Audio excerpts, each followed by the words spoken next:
à tous et bienvenue. Si vous êtes ici aujourd'hui en train de me regarder, c'est que vous allez bientôt avoir votre bébé et que vous avez comme projet d'allaiter ce dernier. Mais je sais aussi que derrière l'excitation, il y a peut-être une petite voix qui vous dit: et si j'ai mal? Et si j'ai pas assez de lait? Et si je n'y arrive pas?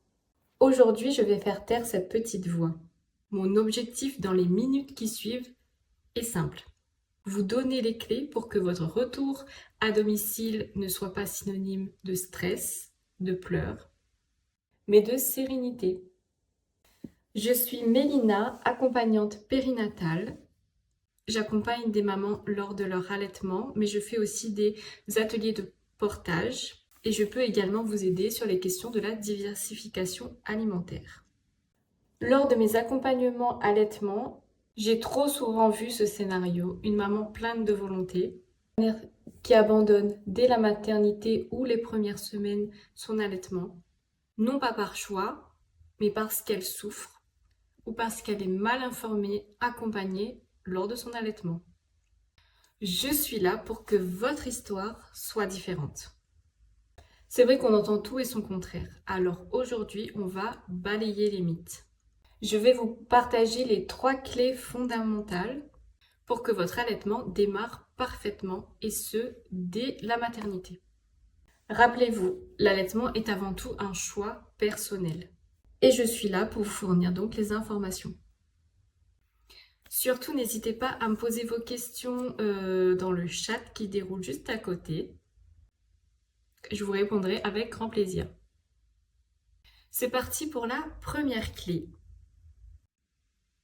Ces premières heures sont fondamentales pour la bonne mise en route de votre allaitement. Votre bébé naît avec un instinct de survie incroyable. Il va faire donc appel à ses réflexes archaïques afin de pouvoir débuter cette mise en route de l'allaitement. Donc comme je l'ai dit, il faut une mise en route et une mise au sein précoce, donc dans les 2 heures qui suivent l'accouchement. Il est important de laisser faire le bébé seul pour qu'il active ses réflexes archaïques. Donc il y a le réflexe de reptation. Il y a donc le réflexe de reptation et le réflexe de fouissement. Alors le réflexe de reptation, c'est le fait que bébé va s'onduler comme ceci, tout doucement. Il va essayer de grimper lorsqu'on va le poser sur votre ventre. Et le réflexe de fouissement, il porte très bien son nom. Lorsqu'il va être proche de votre sein, de votre mamelon, il va donc enfouir sa tête et venir chercher votre mamelon. Alors bien sûr, vous avez la possibilité de l'aider, de le guider, mais le mieux, c'est de ne pas prendre bébé et de le poser directement sur votre sein. C'est de vraiment laisser agir, donc le poser sur votre ventre et de le laisser remonter tout doucement et de l'aider effectivement parce que comme on le sait, l'accouchement, ça fatigue autant la maman que le bébé. Donc on peut l'aider un petit peu, mais pas forcément faire le bouche-sein directement comme on peut voir encore malheureusement dans certaines salles de naissance. Alors vous allez me dire pourquoi? Parce que le bébé apprend et cherche grâce à ce réflexe de fouettement et de reptation. Comme je vous l'ai dit, c'est un comportement instinctif qui va favoriser la stimulation de votre lactation, de sa bonne mise en route. Alors quelles sont les conditions de cette première mise au sein? Dans le calme et parler doucement et guider doucement bébé. Par la suite, vous viendrez proposer le sein au bébé au moment où l'enfant est calme. Il ne faut surtout pas attendre que bébé pleure pour l'installer au sein. Parce que si bébé pleure, il va se désorganiser, c'est ce qu'on appelle se désorganiser. C'est dans ces situations-là, en règle générale, où bébé ne refuse de prendre le sein, où il n'y arrive pas, ou alors il va essayer, il va le lâcher, il aura beaucoup de mal à s'accrocher au sein. Donc le mieux dans ces cas-là, s'il pleure, vous le prenez, vous le mettez tout contre vous en peau à peau, et vous venez le bercer. Voilà. Attendre qu'il se calme, et une fois qu'il n'y a plus de pleurs, et qu'il est calmé, là, vous pouvez tenter la mise au sein. Et vous allez voir que ça se passera beaucoup mieux. Donc, notion très importante, il faut repérer les signes d'éveil de bébé et c'est à ce moment-là, c'est au moment des signes d'éveil qu'il faut mettre bébé au sein. Pas lorsqu'il pleure, malheureusement c'est encore une idée encore trop répandue à mon goût, mais on n'attend pas que bébé pleure pour le mettre au sein. Quand bébé pleure, c'est déjà trop tard, donc ce qu'il faut faire, c'est évidemment, on va le prendre, on va le bercer et après, une fois qu'il est calme, le mettre au sein. Mais pas le faire pendant les pleurs. Malheureusement, je le vois encore trop souvent. D'où le fait qu'après, bébé refuse de prendre le sein, il n'y arrive pas, le prend mal, etc. Donc, on va dire, c'est un concept bateau, mais si vous deviez retenir une chose de cette première clé que je vous donne, c'est ça, c'est de vraiment mettre bébé au sein au moment de phase d'éveil calme. Lorsque vous observez votre bébé, dès qu'il commence à s'agiter un tout petit peu, à ouvrir un peu les yeux, vous voyez les pupilles qui roulent sous les paupières, vous le voyez faire des petites mimiques de bouche, ramener les poings comme ça au niveau de la bouche. Donc c'est à ce moment-là que vous devez installer bébé au sein. D'ailleurs, notion très importante aussi, le pot à pot. Le pot à pot est super important car il va déjà déclencher, favoriser l'attachement et donc va déclencher chez vous et chez bébé l'hormone de l'attachement, donc l'ocytocine. Et l'ocytocine va également jouer dans votre lactation puisque c'est l'hormone d'éjection. C'est cette hormone-là qui va permettre au lait de sortir. Donc petit tips, et je terminerai par celle-ci pour ce premier conseil, pour cette première clé. C'est penser à bien noter dans votre projet de naissance que vous souhaitez un pot à pot ininterrompu dans la salle de naissance. Même si vous ne mettez pas bébé au sein tout de suite, peu importe la raison, parce que bébé est trop fatigué, parce que c'est pas le moment, peu importe. Même si vous ne mettez pas bébé tout de suite au sein, le pot à pot reste important. Donc que ce soit vous ou avec le coparent, privilégiez ce moment de pot à pot. Donc, je réitère, si vous avez des questions sur cette première clé, allez-y, c'est le moment de me les poser.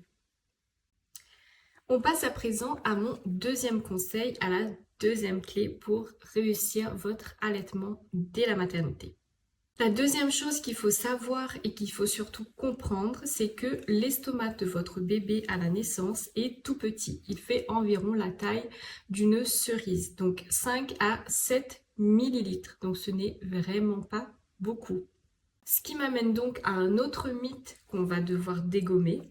J'entends encore souvent, soit du côté des mamans, soit du côté des soignants, c'est « je n'ai pas assez de lait » ou « je n'ai pas encore de lait » puisque la montée de lait n'est pas encore faite. Je vais donc donner un complément à mon bébé. C'est l'erreur numéro 1 qui va faire foirer votre allaitement, tout bonnement. Alors certes, il y a des situations dans lesquelles on peut donner un complément et il y a des façons de donner aussi un complément. Vous n'êtes pas obligé d'accepter de donner le complément via un biberon. Le complément peut se donner via une seringue, un DAL, un dispositif spécifique à l'allaitement, puisque le fait de donner ce complément, bébé ne va pas activer votre lactation, puisque plus bébé va téter au sein et plus ça va activer votre lactation et ça va engendrer par la suite votre montée de lait. Donc s'il n'y a pas ça, il n'y aura pas de montée de lait. Donc partons dans l'éventualité où vous avez un bébé de petit poids et que l'équipe soignante autour commence à s'inquiéter parce que bébé ne prend pas de poids. Et ben dans ces cas-là, on peut se dire ok, on donne un complément, mais à la seringue ou alors au DAL. Vous viendrez placer le dispositif sur votre poitrine, ce qui va permettre au bébé, alors vous allez placer bébé au sein pour un allaitement classique. Bien sûr, vous pouvez vous faire aider de l'équipe soignante et du coup, Le dispositif, donc ça va être une tubulure qu'on va venir placer sur votre sein et le coller et le mettre et l'introduire aux commissures des lèvres de votre bébé. Et à ce moment-là, bébé va donc commencer à téter, ce qui va stimuler votre sein. Et lui, il aura le complément, ce qui va lui permettre de reprendre de l'énergie et de reprendre du poids pour que tout le monde soit rassuré. Et que derrière, votre lactation, elle puisse se mettre en route également. Mais sachez que durant les 3 premiers jours, c'est normal d'avoir une petite quantité de lait. La nature est bien faite, puisque encore une fois, l'estomac de bébé ne peut pas accueillir des litres et des litres de lait. Donc, vous allez avoir ce qu'on appelle le colostrum, qui est votre premier lait, donc ce lait jaune et épais, mais il est très énergétique et surtout riche en anticorps, également riche en sodium et en protéines. D'ailleurs, petit tips pour savoir si bébé a bien pris votre colostrum. Il faut savoir que le colostrum a un effet laxatif, justement pour aider bébé à évacuer le méconium. Le méconium, c'est les premières selles de votre bébé. Elles vont être un peu noirâtres, verdâtres et collantes. Et si vous voyez ce méconium dans la couche de votre bébé, c'est que votre bébé a bien fait le boulot, il a réussi à prendre le colostrum, puisque le colostrum a cet effet laxatif. Donc, ce qui peut être un moyen aussi de vous rassurer. Donc, avant la montée de lait, pensez à bien proposer au bébé les 2 seins pour qu'il ait évidemment la dose de colostrum, mais aussi pour stimuler votre poitrine, afin justement de faire venir cette montée de lait. Et n'oubliez pas, quelques gouttes de colostrum suffisent à bébé. Donc, pensez à bien mettre bébé au sein régulièrement. Et si bébé a du mal à téter au début, parce que c'est un bébé de petit poids, parce que c'est un prématuré par exemple, n'hésitez surtout pas à exprimer votre colostrum et à recueillir avec une petite seringue, que vous aurez d'abord au préalable enlevé l'aiguille évidemment. N'hésitez pas à demander à l'équipe soignante de vous en fournir pour pouvoir récolter votre colostrum et pour pouvoir ensuite le donner à votre bébé. Je le répète, mais quelques gouttes suffisent. Donc ne paniquez pas. C'est normal au début d'en avoir que quelques gouttes. Et comme j'ai dit, plus bébé va téter et plus ça va envoyer le message à votre corps que ça y est, la machine doit être lancée et la montée de lait va donc finir par arriver au bout du 3e pour certaines femmes, mais ça peut être aussi au bout du 4e et voire même au bout du 5e jour pour d'autres mamans. Donc pareil, ne paniquez pas si au bout du 3e jour vous n'avez toujours rien, ça va arriver. Il faut proposer le sein régulièrement à bébé et ça va arriver. Ayez confiance en votre corps et en vous. Donc, message à retenir, ne cherchez pas la quantité, mais la fréquence. Augmentez les fréquences de mise au sein de bébé. Et tout se passera pour le mieux. On arrive donc à la 3e et dernière clé de cette masterclass. Si vous êtes toujours là, n'hésitez pas à m'envoyer des pouces ou des cœurs pour me montrer que vous êtes toujours présente. Alors, qu'est-ce que c'est que cette 3e clé que je vais vous donner? Je pense que vous l'avez entendu marteler beaucoup de fois et si vous me suivez sur Instagram, vous m'avez aussi entendu le dire beaucoup de fois, mais je pense qu'on ne le répétera jamais assez, mais l'allaitement ne doit pas faire mal. Si ça fait mal, c'est que c'est le signal qu'il y a un problème, que soit la position au sein de bébé n'est pas bonne, soit la prise du sein de bébé n'est pas bonne. Effectivement, bébé ne doit pas prendre que, je vais vous montrer, que le mamelon dans la bouche. Pas comme ça. Mais il doit tout prendre, c'est-à-dire le mamelon et l'aréole. Donc, pas comme ça, mais comme ça. Effectivement, on a tendance à faire bébé et tac, plus mamelon. Alors que pas du tout. On vient mettre le mamelon au niveau du nez de bébé, ce qui va permettre déjà de le stimuler, il va sentir le lait, et ce qui va permettre aussi à ce que bébé fasse une flexion du coup, parce que pour que bébé puisse bien prendre tout le mamelon en bouche, il faut qu'il fléchisse la tête, enfin défléchir la tête du coup. Donc si on met au niveau du nez, il va devoir défléchir la tête et vous voyez, automatiquement, on arrive à la bouche. Donc là, bon là, mon poupou ne pourra pas le faire, mais à ce moment-là, bébé va avoir la bouche grande ouverte et il pourra prendre correctement votre mamelon plus l'aréole. Donc, il aura donc le menton enfoui vers le bas de votre mamelon. C'est ce qu'on va appeler la prise asymétrique, comme ça. Très important justement du coup de ne pas bloquer bébé au niveau de la nuque quand on va le positionner. Bien laisser libre, toujours le prendre au niveau des omoplates, comme ça, et non comme ça, et encore moins poser la main sur la tête. Parce que sinon le bébé ne pourra pas défléchir. Et s'il ne peut pas défléchir, il ne peut pas ouvrir grand la bouche. Donc, comme je vous disais, son menton doit être bien planté en dessous de votre mamelon. Votre bébé pourra alors avoir une succion efficace. Et qui dit succion efficace dit un bébé qui prend correctement du poids, pas de douleur, donc pas de crevasse pour la maman. Si jamais vous ressentez une douleur vive lors de la tétée, n'attendez pas, retirez votre bébé du sein pour pouvoir le replacer correctement. Comment on enlève bébé? Vous venez placer votre petit doigt à la commissure des lèvres, vous le rentrez et vous passez sous la langue de bébé, exactement comme je viens de faire, pour enlever cet effet ventouse et pour pouvoir enlever bébé de votre sein sans vous faire mal d'autant plus, pour ensuite pouvoir le réinstaller correctement. Pour installer bébé correctement au sein, là je vous montre je vais placer mon poupon ici pour que vous puissiez bien le voir. Donc ça va être ventre, toujours ventre contre ventre. Dans l'alignement oreille, épaule, hanche, donc comme ceci. Là il est parfait.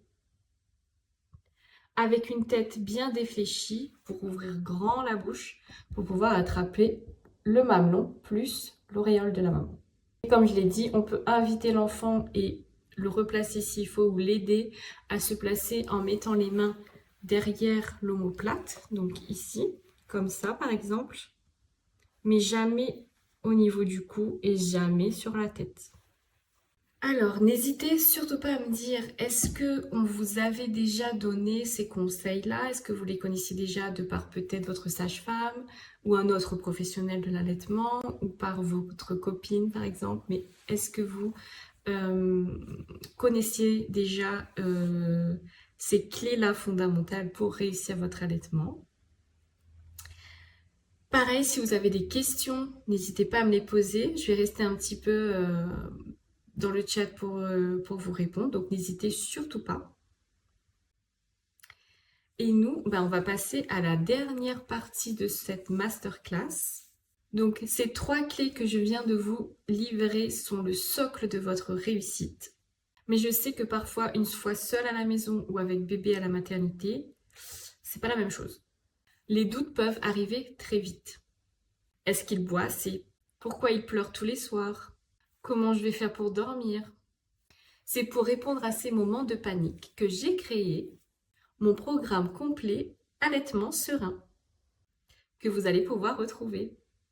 Vous allez pouvoir retrouver tous mes conseils en 5 modules, vidéo ultra courtes, que vous pourrez regarder à votre aise chez vous, sur votre téléphone par exemple, même en allaitant bébé à 3 h du matin.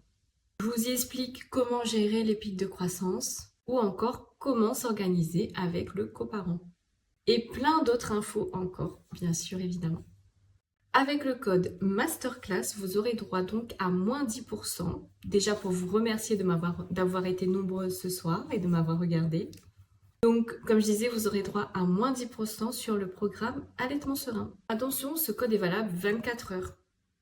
Donc, n'attendez pas d'avoir mal ou d'être épuisé pour vous préparer.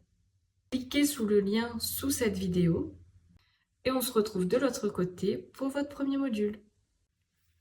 Avant de vous laisser, si vous souhaitez un accompagnement one-to-one, n'hésitez surtout pas à prendre rendez-vous avec moi, à m'envoyer un petit message pour qu'on puisse prendre rendez-vous ensemble, soit en présentiel à mon cabinet ou alors en visio. Je vous remercie de m'avoir écouté. Gardez bien en tête que peu importe votre choix, faites-vous confiance. Votre corps est incroyable, donc faites-le confiance aussi. À très vite!